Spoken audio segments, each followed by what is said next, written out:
Well, hello. My family are gone for the day, so I have done all of my household chores, and there is one last thing I wanted to do in the garage before I get to go for a ride, and that is swap the headset top bearing cover on my Canyon. My Canyon Grail CF SL7 has been quite the work in progress over the years, and it's at a point where it's nearly perfect, but I want to swap that bearing cover. And so a foot strap is invaluable when working on a bike, can recommend. And I'm just trying to get the stem off here so I can get to the existing top cover. That's the new one, and this is the old one. The old one just isn't quite right, and I definitely need to shim the new one, so I'm taking this opportunity just to take something off that irks me and to try again. So we'll do a test fit, torque up that top cap and see how it feels. I'm unsure, so we'll shove a feeler gauge in, and no bueno, that is way too tight.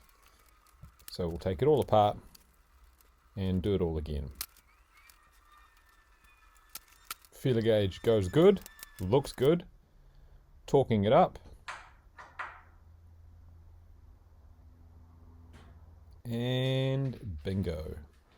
That is beautiful.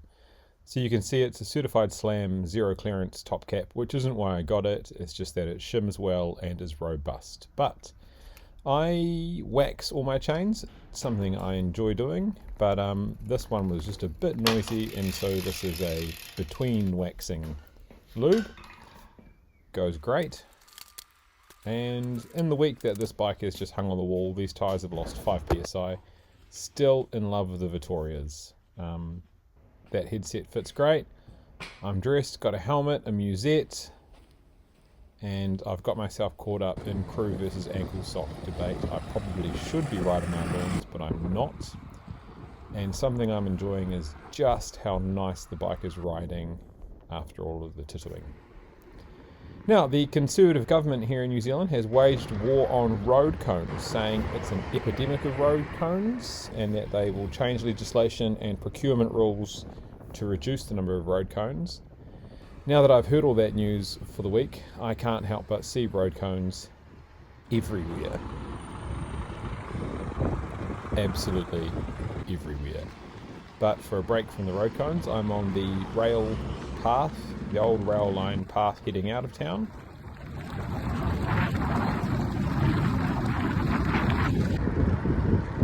I always enjoy seeing some other riders out on the trail. Howdy. And a quick stop under the motorway overbridge. Just found it quite beautiful today, as I do the Canyon. It's in such good nick at the moment, as opposed to the TARDIS, which has seen better days. Surprise, surprise, more road cones.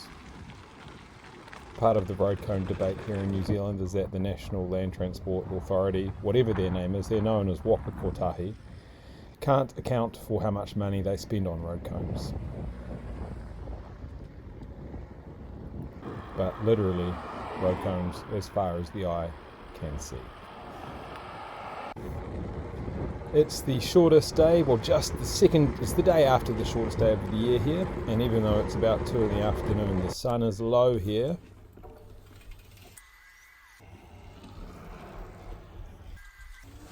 And I'm glad to be out for a ride. I didn't have any cash on me, but the fig jam looked great. I get a real kick out of changing between territorial authorities in New Zealand.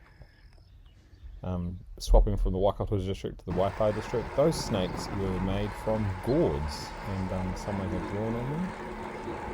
And something else about New Zealand's roading network is that this smooth asphalt is very rare. Just swapped back to the volcanic chip, which was most of our roads. But it was a lovely ride. I'm off to Matangi, through rural backlanes. That was kiwi fruit. This is asparagus. In the distance, a kaiakatea, one of my favourite trees. And it's peak citrus season in New Zealand. So this orangery was laden with fruit. And we're in Matangi. We're heading to Bootleg Brewery, which is a brewery in the old dairy factory.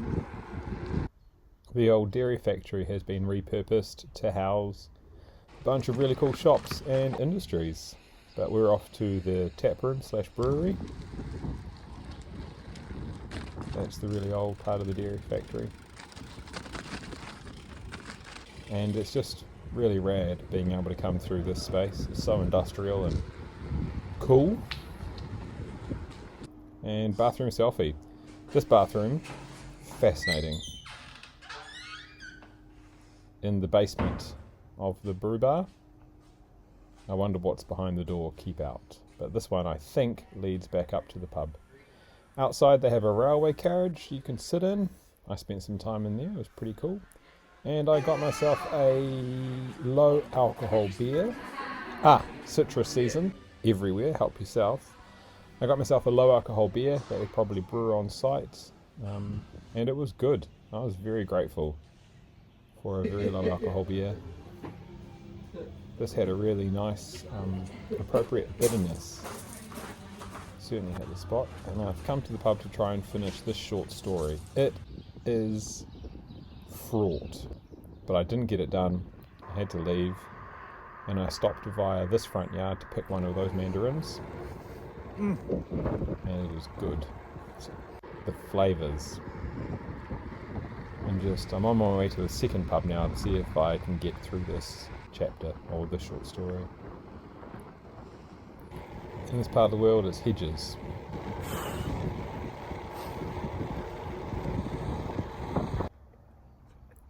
Stopped to pat this pony. It tried to bite me. I'm not a fan of small ponies. And good news, I'm heading in the right direction.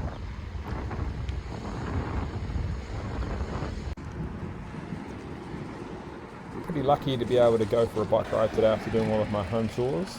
And this is the second pub I'm heading to. It's an old converted church. I think this one's called Good Union. They're all part of the Good collective. The first Good George was an old pub in Frankton where they started brewing. Oh, is it a tummy? Myself Is it a tummy? this lovely old lady. It looks like it was going for a tummy. Highlight of the day was this pat. I finished my chapter, got myself another beer, a 0%er. It was alright, but thank you so much for watching an unexpectedly brilliant day that I am completely grateful for.